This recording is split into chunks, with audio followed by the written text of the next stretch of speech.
It was a peaceful evening. The sun just beginning to set behind the hills, casting a warm orange glow over our quiet neighborhood. I was in the kitchen preparing dinner, as the soft hum of the radio played in the background. My son Eric had just returned home from college for the weekend. There was a calm, comforting energy in the house, the kind of peacefulness that comes with familiarity. Eric had grown up so quickly. It felt like just yesterday he was a boy, following me around the house, asking endless questions about life. Now at 21, he was no longer the little boy I remembered, but a young man, strong, confident, and at times unknowingly distant. The dynamic between us had shifted as he matured, and it was something I was still getting used to. Dinner was ready, and I called him from the living room. As we sat down at the table, I noticed the way he looked at me different, intense in a way that made me pause. I brushed it off at first, thinking it was my imagination. We talked about his classes, his friends, and how much he missed home. But the way he spoke, the way his eyes lingered on mine longer than usual, made me feel something I couldn't quite put into words. After dinner, we decided to watch a movie together, something we used to do all the time, before he left for college. The living room felt cozier than usual, the dim lighting and soft cushions, making it a perfect setting for a quiet night in. I couldn't remember the last time. We had such a peaceful evening together. As the movie played, I found myself glancing at him more than I should have, noticing the way he had grown into himself. He was no longer the child I had raised, but a man, and then just as I was beginning to feel a strange sense of unease about the thoughts crossing my mind, he shifted closer to me on the couch. At first I thought it was innocent, but then his hand brushed against mine. A spark shot through me, something electric, something I knew I shouldn't feel. I pulled my hand away quickly, startled by the intensity of the moment. "What's wrong, Mom?" he asked, his voice soft, almost concerned. I looked at him, my heart racing. Unsure of what to say. "Nothing, sweetie. Just tired, that's all," I replied, trying to dismiss the feeling and hoping he didn't notice the tension between us. But I knew something had changed in that moment. Something we couldn't ignore. The line between mother and son had blurred, and even though neither of us had crossed it, the air was thick with unspoken thoughts. We sat there in silence, the movie playing in the background, but neither of us was paying attention anymore. I got up telling him I needed to go to bed early, but as I walked away, I couldn't shake the feeling that something had shifted between us. As I lay in bed that night, my mind raced. I knew I couldn't let this feeling grow. I had to keep my distance for both our sakes.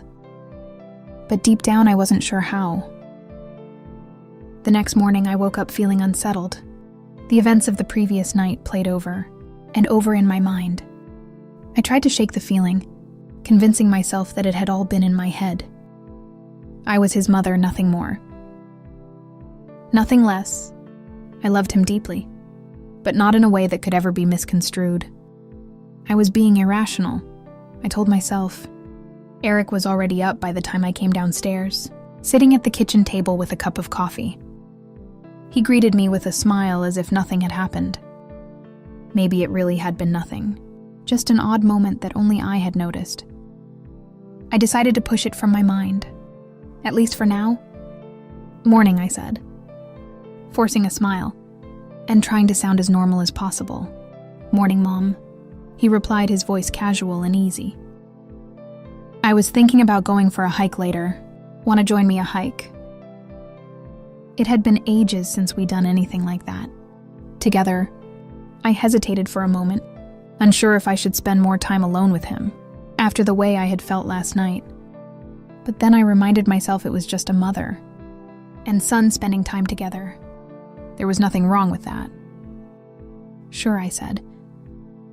"It sounds nice." Later that afternoon, we drove to a nearby trail, a place we had gone many times when he was younger. The air was crisp, the sky a brilliant blue, and for a moment everything felt normal. We walked side by side, talking about nothing in particular, old memories, his plans for the future. The usual small talk. I found myself laughing, feeling more at ease with him, thinking maybe I had overreacted the night before. But as we walked further along the trail, there were moments where our conversation would pause, leaving a lingering silence that felt heavier than it should. At one point, as we reached a clearing, with a beautiful view of the valley below, Eric stopped walking and turned to me. "You've always been there for me, Mom," he said, his voice soft but serious. "I don't know what I'd do without you." There was something about the way he said it that caught me off guard, a vulnerability in his tone that made my heart ache. I smiled, trying to lighten the mood. "Well, you won't have to worry about that anytime soon." I joked I'm not going anywhere. He didn't laugh instead. He took a step closer, his eyes locking onto mine. "No, I mean it," he continued. "You've always been more than just my mom. You've been everything." I froze. The words hung in the air heavy and loaded with meaning I wasn't ready to face. I searched his face for some sign that he was just being sentimental, that this was just an innocent moment of affection. But there was something in his eyes, something that made my heart race again, just like the night before.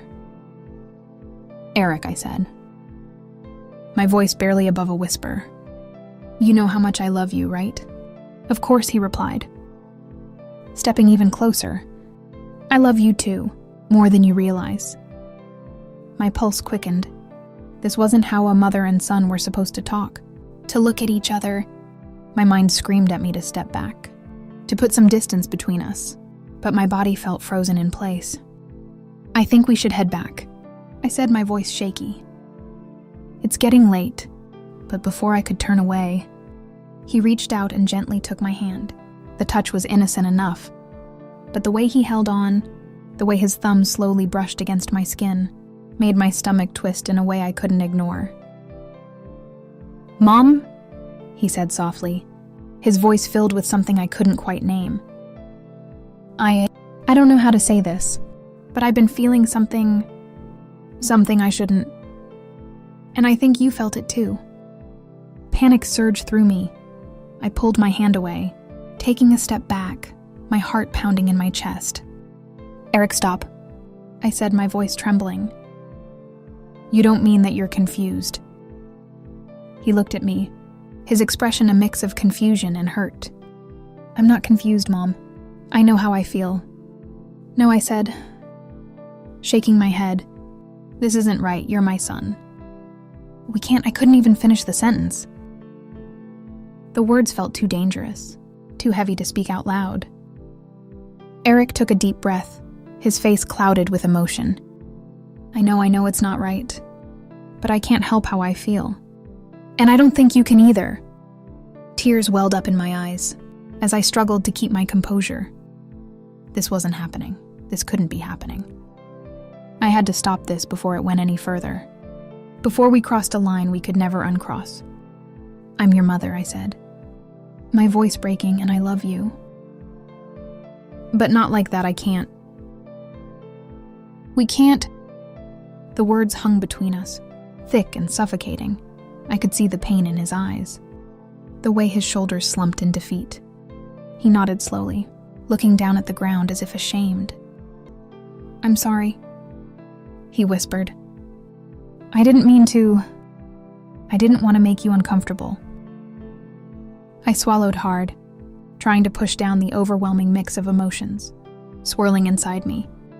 "It's okay," I said softly, though I wasn't sure if it really was. "Let's just go home." The drive home was suffocatingly quiet. Eric didn't say a word, and neither did I. The weight of what had been set on the trail hung heavily between us, making every passing second feel agonizingly long. I kept my eyes on the road, my mind racing, as I tried to process what had just happened. I couldn't believe the words that had come out of his mouth, the feelings he had confessed. It was as though everything I thought I knew about our relationship had been flipped upside down. When we finally pulled into the driveway, Eric muttered something about going to his room. I didn't stop him as he disappeared up the stairs. I collapsed onto the couch, my body trembling, with the emotions I had been holding back. Since that moment on the trail, I didn't know how to make sense of any of it. He was my son, my baby boy.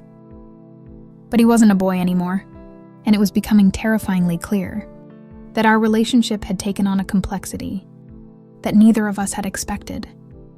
I wanted to believe that his feelings were just a phase, something fleeting that would pass with time. But the way he had looked at me, the way his hand had lingered on mine, told me otherwise. A part of me felt guilty, like maybe I had done something wrong. Maybe I had been too affectionate, too close over the years. But that wasn't right, was it? Mothers were supposed to love their sons, to nurture them, to be there for them. That's all I had ever done.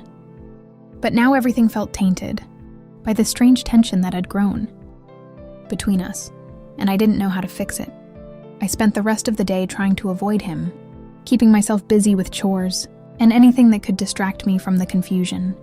I felt, by the time evening came, I was emotionally drained. I didn't want to confront what had happened, but I knew I couldn't avoid it forever. Eric and I couldn't go on like this, pretending everything was fine, when it so clearly wasn't. That night, after I had spent hours tossing and turning in bed, I heard a knock on my door. My heart sank. I knew it was him.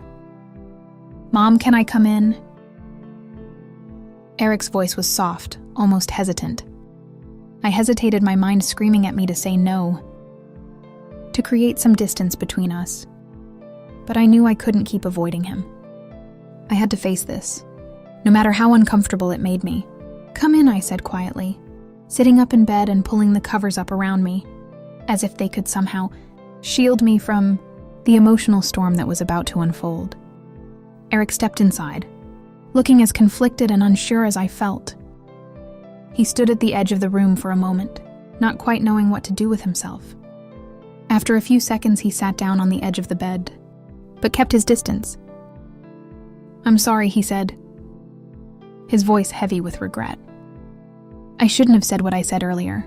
I don't know what came over me." I nodded slowly, trying to find the right words. "I know this is confusing," I said. "But what happened earlier, that can't happen again, Eric. We have to be careful.